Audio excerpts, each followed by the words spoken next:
The dumbest criminals of all time. In 2009, Matthew McNally and Joey Miller robbed a home in Iowa using masks drawn onto their faces with permanent black marker. Bruh, how dumb can you be? You put Sharpie all over your face thinking that's gonna hide the identity? Hell no. Whilst on the run, the two discovered that permanent black marker doesn't rub off easily, leading to their simple arrest and embarrassingly stupid mugshots. However, these two still look like geniuses in comparison to some of the other idiots we'll be talking about. Homie up here looked like somebody done took his face and slammed it on the grill. Golly. These two still look like geniuses in comparison to some of the other idiots we'll be talking about as we discuss the stupidest criminals of all time. Take for example MacArthur Wheeler, who robbed two banks in broad daylight as he thought that pouring lemon juice on his face would make him invisible to cameras. When shown the bank surveillance footage, Wheeler refused to believe that he was visible, stating to officers, "But I wore the juice," believing that as long as he didn't come near a heat source, he should have been completely invisible. Yeah, putting a liquid on your face really gonna hide you, boss.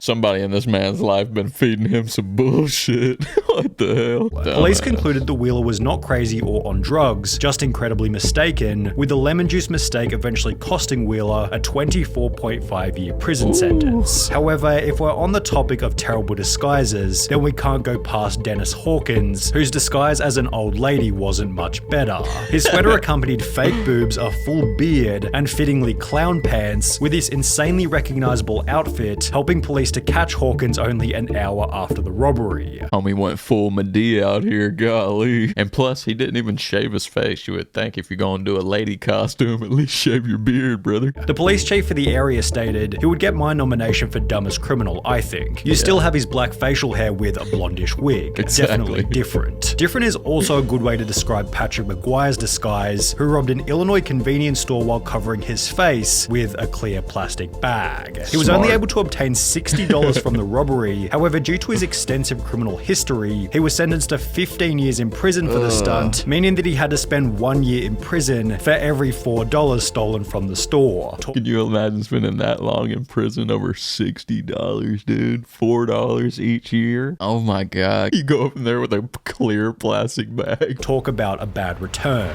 Equally bad was Paul Sinclair's, who attempted to rob a bank in Florida by using his fingers curled up into a gun shape. The quote-unquote weapon was so non-threatening that the bank teller gave him only $120, after which he'd flee on foot before being caught by police only 10 minutes later. Why would you even give him any money at all? If somebody pointed their fingers at me, I would definitely just laugh at them.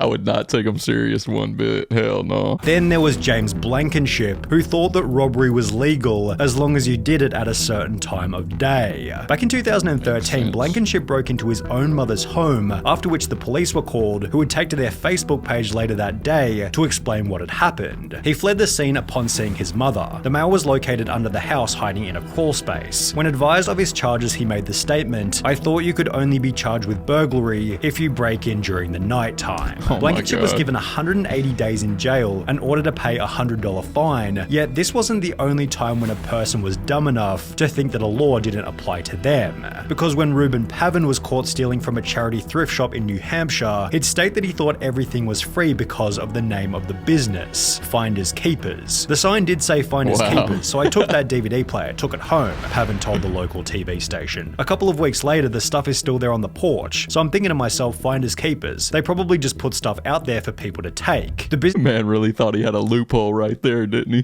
The business responded via Facebook stating, "This man who was caught on video is saying it is all a misunderstanding. He thought everything at our store was free. Is that really the best defense you could come up with?" After which Pavin reportedly turned in the stolen goods to police, holding that he's not a bad person or a bad dad, and is rather just unbelievably stupid. But was he as dumb as Derek Mosley, who in 2013 attempted to rob a store named Discount Gun Sales by using a baseball bat? When Mosley allegedly barged into Discount Gun Sales and smashed a display counter with his baseball bat, the store manager simply pulled out his own personal firearm and pointed it straight at the would-be robber, holding Mosley in the store until he was arrested arrested and charged with first-degree robbery. Yeah, you would think you would be able to use your brain and be like, we're going to a gun store? Yeah, they're all probably strapped up. You bringing a bat to a gunfight? That ain't gonna work out for you. Just play any Grand Theft Auto game and try to walk up in there with a gun. They gonna blast your ass real quick. A similar story then came out of Texas in July 2022 when a gun store was robbed at knife point, although this tale instead ended in a body bag as the robber was fatally shot by the store owner as he tried to exit with his loot. But what happens when you accidentally call 911 whilst committing a crime?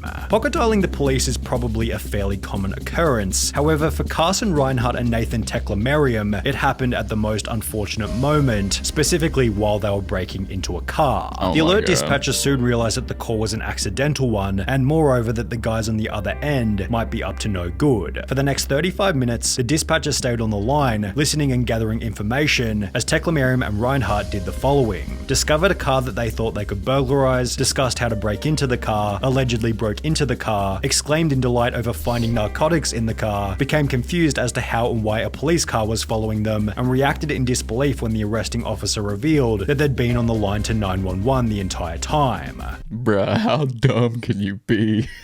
Scott Simon found himself in a similar situation, although under much more severe circumstances. Whilst on trial for murder in 2015, Scott was successfully sentenced to life in prison, as 2 years prior he'd pocket dialed the police while admitting to a friend that he was the one who committed the crime. He had no idea he called 911, a sheriff's office spokeswoman told the Miami Herald. He basically told on himself, as did Albert Bailey, although in a much stupider way. Bailey had planned on robbing a bank in Fairfield, Connecticut, although rather than exercising the element of surprise, he'd call the bank prior to the robbery stating, "I want $100,000 in large bills and no die packs. I'll be sending someone into the bank to get the money. Don't call the police, we are monitoring the police scanner." Yeah, I'm thinking they're probably gonna call the police.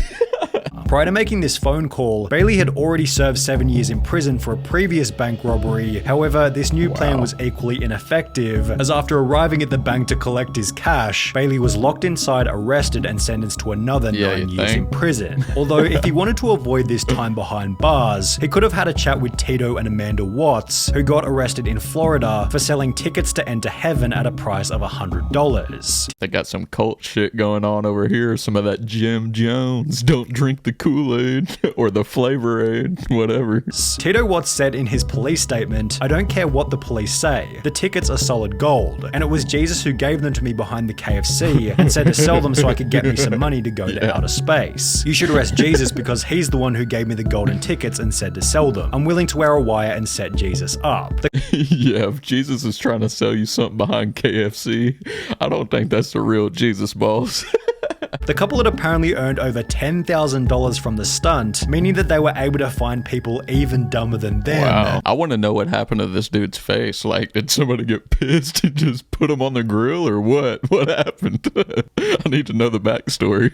One of which might have been Ruben Zarate. While attempting to rob a muffler shop in 2008, Zarate was told that the shop couldn't access the money safe without their manager, who didn't begin his shift until later that afternoon. Instead of bailing on the robbery, Zarate instead gave them his phone number, asking them to give him a ring the next time the manager was in. They did so later that afternoon, although after returning to the store, Zarate received no money and was instead met by police and charged with aggravated robbery. Bruh, you gotta be brain dead to the core. Oh my god, these people calling in advance making robberies. Ain't no way you thought you were about to get away with all that. Then there was the man who gave the people he was robbing something even stupider. The unnamed robber walked into a London bank carrying a gun and a bag, which he'd take to the front desk before demanding £700,000 in cash from the bank worker. But after making his demands, the crook handed over his gun to the cashier instead of the bag. Investigating authorities stated, the guess is that he is very inexperienced and panicked when he approached the cashier, handing over his gun instead of a bag by mistake. But you had one job, bruh, and you fumbled the gun. Like, I bet as soon as he handed it over, his heart sank real quick. He was like, oh no. If you got that much anxiety, I think you need to figure out a different way to get that money, cuz. Hey, at least these videos are making me feel better about myself. But it was Trevor Jones who left an even more damning piece of evidence at his crime scene. After breaking into a house in Atlanta, Jones took a moment to check his Facebook on the owner's computer before leaving without logging out. Less than 3 years later, a similar story entered news headlines, reading a 26-year-old Minnesota man has been tracked down by police after leaving his Facebook profile logged in at a house he allegedly robbed, although this story has a much funnier ending. The homeowner decided to message the robber via his Facebook, stating, "You left a few things at my house last night, how can I get them back to you?" which was followed by the robber agreeing to come back to the home so he could collect the stuff he forgot. First of all, if I'm robbing somebody's house, I am trying to get up out of there as fast as possible, but they just chilling on Facebook, just chatting it up with their homies, and you forget to log out? Come on, bro. And then on top of that, you really think this dude's gonna let you get your shit back? You gotta be dumb as hell. However, the robber didn't get any of his items back and was instead arrested while still wearing a watch that he'd stolen from the night before. While both of these idiots used social media poorly, at least they didn't brag about the robbery in a YouTube video, as is what happened in the bizarre case of Hannah Sabata. In 2012, at the age of 19, Sabata stole $6,000 from a bank in Nebraska, and while almost anybody else would have simply kept quiet, Hannah instead took to her YouTube channel Jelly Beanie to upload a video titled Chick Bank Robber, in which she'd straight up admit to having just committed a robbery. She'd then discuss her entire methodology for the crime, while showing the money and the amount that had been stolen, before concluding the video by describing the vehicle she had used and that it had its license plates removed. This information eventually resulted in Hannah Sabata's arrest and sentencing of 10 to 20 years prison, done so in a public courtroom filled to maximum capacity with people who had seen the video. Doing all that for some YouTube attention. Oh my god. Putting yourself in the slammer? Come on, cuz. You gotta be smarter than that. She for real did all that and then posted it all on YouTube with every detail just for some clout. That internet fame be eating people's brains apart, I swear. They'll be out here doing anything for views. Just 2 years prior to this, 21-year-old Frank Singleton was being released from Palm Beach County Jail, having just served time for a trespassing charge. The only issue was he didn't have a car to leave the jail, so he decided to steal one from the visitors' parking lot, yet the car he decided to steal was a manual and he could only drive auto. No way. Singleton sat in the car looking like an idiot before being arrested and sentenced to a further 6 years in prison, telling deputies that he tried to take the car because he didn't feel like walking to his home about 6 miles away. Man got 6 years and he could have walked home in 6 miles. Bro, that would probably take you a couple hours and now you're gonna sit in jail for 6 years. Oh my god. I just can't understand these people, bro. And while you may be sat here thinking that these criminals can't get any dumber, it's time to introduce 53-year-old Michael Anthony Fuller. While it's common knowledge that the US banknote doesn't go any higher than $100, Fuller had the genius idea to create a counterfeit $1 million note before trying to use it at his local Walmart. He loaded his cart with a vacuum cleaner, a microwave, and various other items totaling $472 before handing the $1 million note to the cashier, expecting $999,528 in change. You really think they got that in that tiny ass register? Needless to say, Walmart wasn't able to facilitate this, and instead store staff called police. Fuller was later charged with attempting to obtain property by false pretense and uttering a forged instrument. At that point, I'd just be like, oh, I got you. It was just a prank. I'm about to head out. I'm pretty sure they used to make $1,000 bills, but I'm not positive on that. But I feel like I've seen one in an old ass movie or something. I don't know. But anyways, if y'all enjoyed this video, let me know in the comments below. Leave a like, share it with y'all's homies, and click over here for more videos. But other than that, I guess I'll see y'all later. Peace.